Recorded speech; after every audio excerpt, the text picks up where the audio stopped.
The club have just announced that Wilson Odobert has just undergone surgery. Former captain Hugo Lloris on not winning a trophy at Tottenham. Centre-back Christian Romero has just been released by the Argentina national squad. He is now on his way back to Hotspur Way. A full international roundup. It is now 5 league defeats in the last 6 WSL games for the Spurs women. And the Football Insider have just reported that Postecoglou has just had a bust-up with 4 Spurs stars.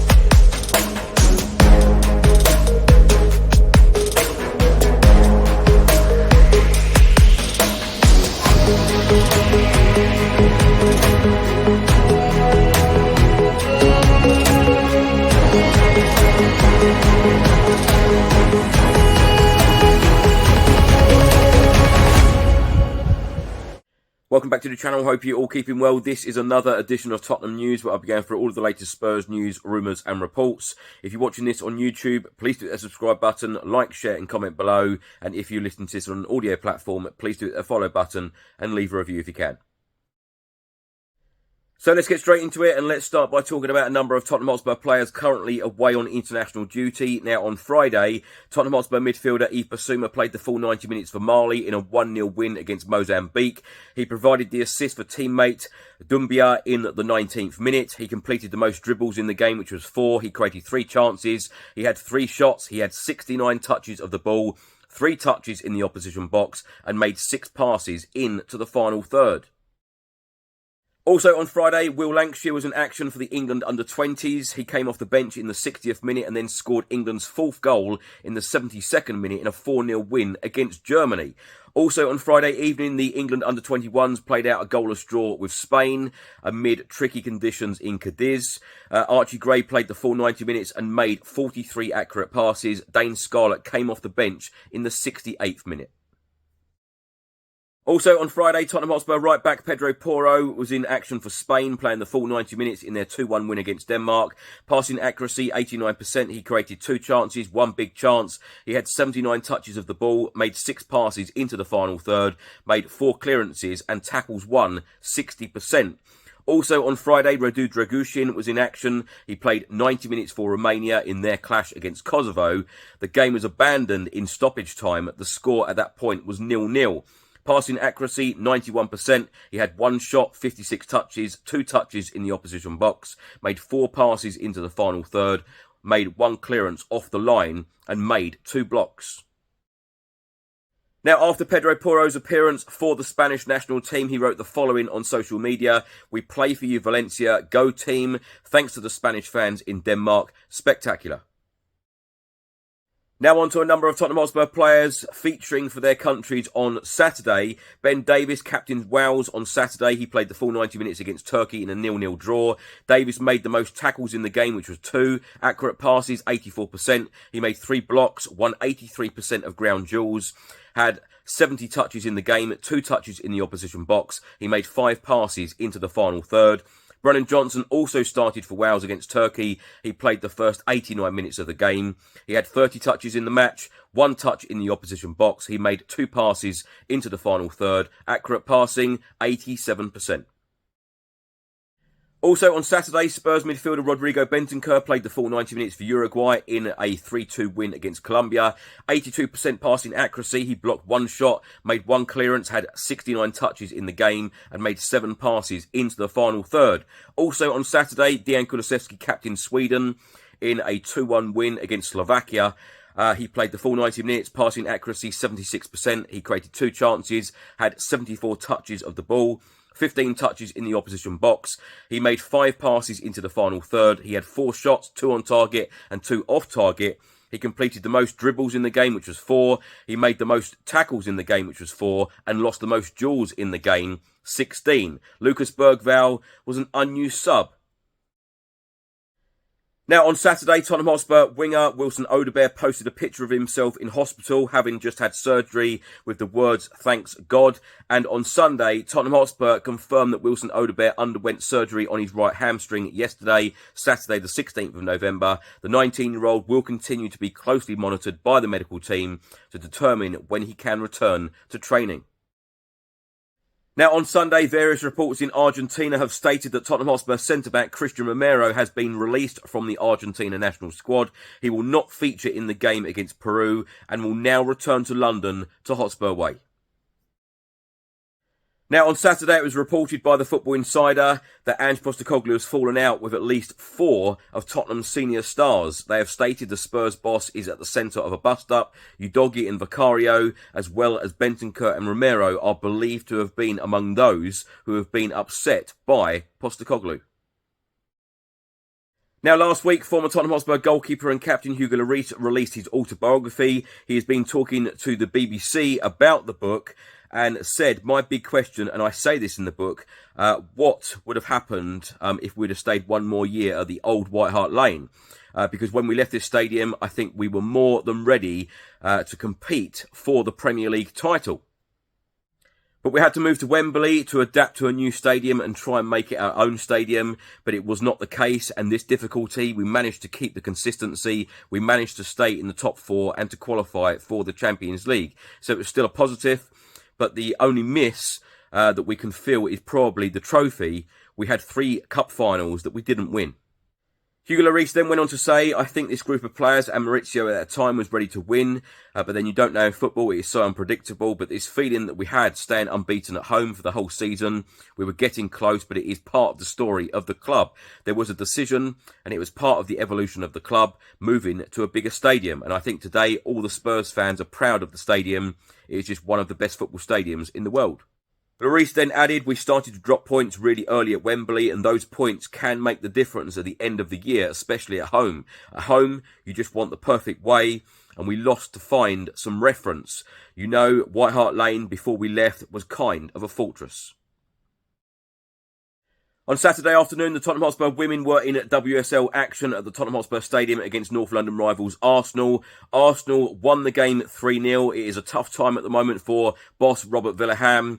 That is now 5 league defeats in the last 6 games. I spoke to the boss after the match. This is what he had to say. Robert, 5 defeats in the last 6 league games. It must be pretty tough for you at the moment. Yeah, I mean, I think probably the worst strike I've been with as a coach. So it's tough. I mean, this is what you need to find ways to be a good leader, to motivate the players, to see the good stuff in it, and what we need to improve with the bad stuff as well. But it's also part of the journey. I think it's in one way, okay, this is it. Now we need to find ways to go through this period as well. I think when you looked at the schedule before the season, we knew that we had these top 5 teams in a row and West Ham. We knew that, oh, that's it. That's a tough run. And I think the bad thing from the beginning was that we lost Liverpool in the overtime, because then you went into these other 2 games like, okay, we probably need to take some points here, otherwise it's going to be tough period of time. And to be honest, the gap to the top teams is big, and it's not like we're trying to close it, but they also invest and try to push for their, to take steps as well. So it's tough games, and to make sure we beat this team, we need to have a really good strategy where we stay in the games for a while. So the difference from last season were that they had a few really good chances in the beginning. They hit the post and we did some really good saves, and then we stayed 0-0 in the game and build the momentum with the fans. When you receive a goal after 1 minute, you destroy that momentum that you can build with your fans. So it's a mixture of that and self-confidence, I would say. Is that your message to the fans at the moment then, time and patience? I mean, it is actually that, because if you look at second half and how we go back and try to do it, we have some really good patterns, some really good attitude in the team. We obviously don't have everything yet to win the games, and I think it hurts today to not make the fans proud. It hurts to lose for them against Arsenal. We don't want to do that. So for me, it's like that's the worst thing actually, because losing against Arsenal or the top 3 teams, that's actually where we are right now. That if you bet on the games, you probably bet that we're going to lose against the top 3 teams. So that's not abnormal and something like that. But it's more like this means so much for so many people, and that makes me more frustrated and sad, basically. But time will take us to the next level. Everything we do is according to the plan, and it's not to lose games, but we need to go through tough times to see where we are at, what players are suitable to the way we play, what kind of tactical stuff do we do now? What should we do in the future? So it's a part of it, but it's really tough when it's bad moments, of course. But it's a part of life and it's a part of football. Robert, lastly, when you conceded the third goal, Beth England came running over to you. What did she say? There was a tactical thing, but it was actually exactly what we were aiming for with the sub, to go over to 4-2-3-1 and start pressing them high. So it's a little bit unlucky that they scored the goal when I prepared Olga, but it was actually exactly what I was supposed to do. So we thought the same thing in the head, that we need to press even higher now, but it was tough when they scored a 3-0. But once again, the players were actually really good in the second half to try to get back in the game and taking the fight. So I hope the fans saw that and they actually can see that thing in it, because the result normally always take over everything. But there was stuff in the second half that I really liked with the players. Thank you. Now, my thoughts on everything in this episode. Let's start by talking about Wilson Odobert. Of course, he posted a picture on Instagram on Saturday with the words, "Thanks God," and Tottenham Hotspur have confirmed that he has undergone surgery. I feel for him, because at just 19 years old, it must be extremely tough. He's just moved to a new club, Tottenham Hotspur, and within this very, very short time period, he is now undergoing surgery, and it looks like he's going to be out for a couple of months. So wishing him a very speedy recovery. And of course, it's very, very hard on professional players when they're out injured. And I've seen a number of Spurs fans already, having huge digs at Wilson Odobert. No one wants to be injured. No player ever wants to be out injured and not playing football. It is their dream to play football, especially in the Premier League. It was his dream to join Spurs from Burnley. And, I think that a lot of us need to support players, especially when they're out injured. We learnt that with Ryan Sessegnon. It can take a big mental toll on footballers when they're out injured. They need support. They don't need abuse. So wishing him all of the very best. Christian Romero has just been released by the Argentina national squad. He is now back, he's now going back to Hotspur Way. This is going to be an interesting situation, because, of course, he did have that injury. He came back in the Ipswich game. He then went to play for Argentina. He then got brought off at half-time after 45 minutes because, in the words of the Argentinian boss, he said Cutie couldn't carry on in the match. So this is going to be an interesting one. Is Christian Romero going to be available for the Manchester City game next weekend, or is he now going to be out injured? Has he made the situation worse by playing that 45 minutes for Argentina? So I've no doubt that when he gets back to Hotspur Way in the next day or so, he will be assessed, and we will see the extent of this injury. Hopefully it is just precaution. Hopefully he will be returning to Premier League action next weekend against City, because let's face it, we need to be at full strength when we're going to the Etihad Stadium. All the others at the moment away on international duty, all good so far, touch wood. Let's hope that they can all come through injury-free and then be fit and available for Ange Postecoglou next weekend against City at the Etihad. Hugo Lloris coming out saying, he said a lot, actually. He said a lot in the book. Do check out the book if you haven't seen it already. I've read a lot. I've posted a lot about it as well in the last week or so. But him coming out saying that if we'd have spent another season at White Hart Lane, we might have won a trophy. I think we can all sit here and say what ifs and buts and maybes and this, that and the other. In my opinion, I think that, Pochettino, when he was sacked in November 2019, I felt like, I'm going to repeat myself again, for those who listen to this on a regular basis, you will know my thoughts on this, that I think he had more than enough credit in the bank to keep his job. But yeah, it was a wonderful season at White Hart Lane, that last season, that 16-17 season, and then of course the stadium was demolished. We went off then to play at Wembley. It was a big disruption for the football club and the team. Most importantly, Mauricio Pochettino. And when you take all of these things into account, Pochettino moving stadiums, as Lloris said, still got us Champions League football. Didn't spend a penny in multiple transfer windows, 518 days in fact. I thought he'd done an absolutely fantastic job. And if you haven't got credit in the bank after all of those things and taken us to a Champions League final and then getting sacked in the November, I thought that was a really, really poor decision at that moment in time. But as I've said many times as well, players like Hugo Lloris, we've had some world-class players at the football club over the years, particularly since the last time we won a trophy, 2008. You could literally reel off hundreds and hundreds of players and really top managers, Pochettino, Conte, Jose Mourinho, and we haven't won anything. We haven't won anything in all this period of time. It's absolutely madness. It is crazy, and hopefully it's going to change sometime soon.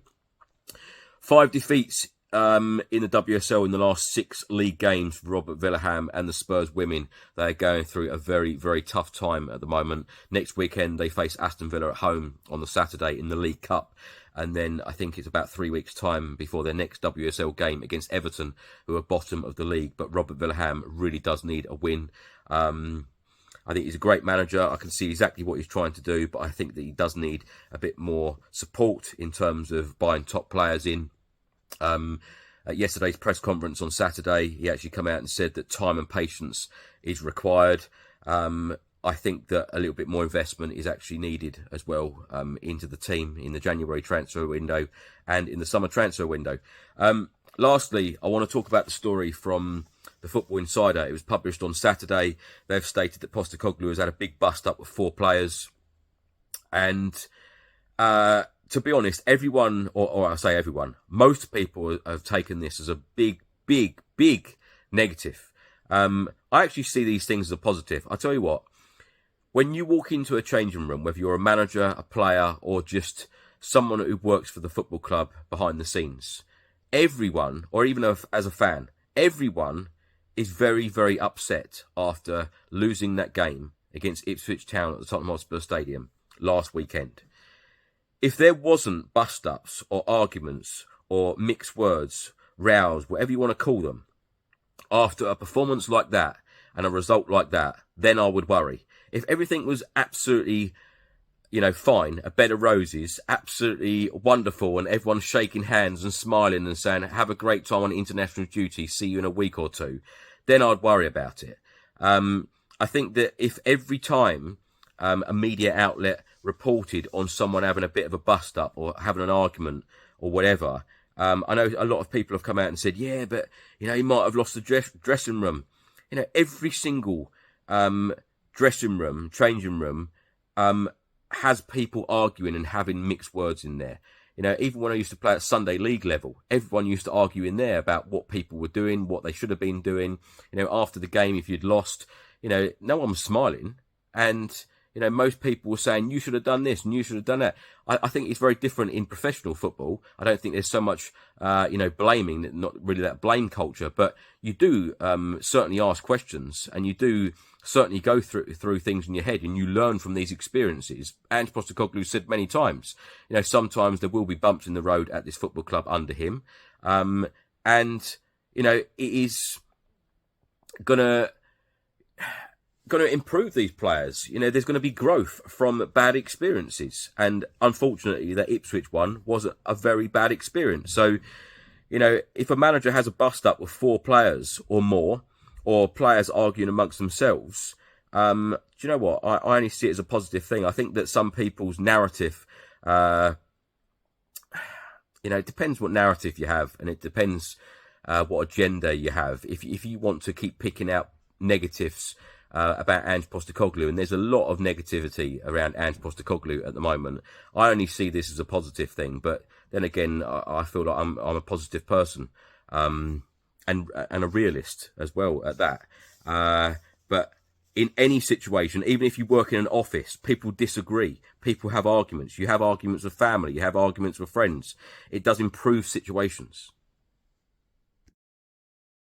Thanks for watching and thanks for listening. I hope you enjoyed it. If you're watching this on YouTube, please hit the subscribe button, like, share and comment below. And if you listen to this on an audio platform, please hit the follow button and leave a review if you can. Enjoy the rest of your weekend, enjoy your week, and come on you Spurs.